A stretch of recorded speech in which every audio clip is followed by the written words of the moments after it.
حمزہ 8 سال کا ایک سمجھدار اور خوش مزاج بچہ تھا۔ وہ اپنے محلے میں سب سے پہلے جاگتا اور سب کو سلام کرتا۔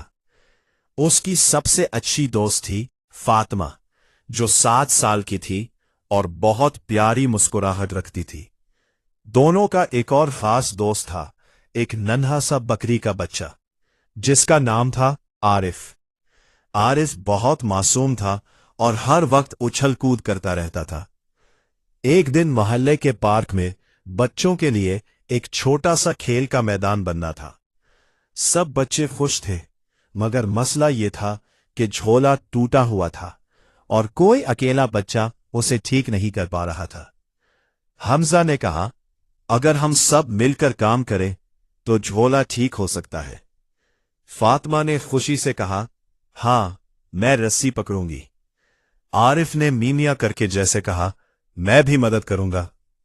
حمزہ نے لکڑی کو صحیح جگہ رکھا، فاطمہ نے مضبوطی سے رسی تھامی، عارف نے اپنی ننھی ٹانگوں سے لکڑی کو سہارا دیا۔ تینوں نے مل کر آہستہ آہستہ جھولا سیدھا کر دیا۔ کچھ ہی دیر میں جھولا پھر سے تیار تھا۔ سب بچے تالیاں بجانے لگے۔ حمزہ خوش ہو کر بولا، دیکھا، مل جل کر کام کرنے سے کتنا آسان ہو گیا۔ فاطمہ نے مسکرا کر کہا، اکیلے ہم کمزور ہوتے ہیں، مگر ساتھ ہو تو مضبوط۔ عارف خوشی سے اچھلنے لگا۔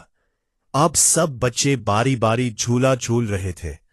پارک ہنسی اور خوشی سے بھر گیا۔ شام کو تینوں دوست ساتھ بیٹھے سورج کو ڈوبتے دیکھ رہے تھے۔ ان کے دل خوشی سے بھرے ہوئے تھے۔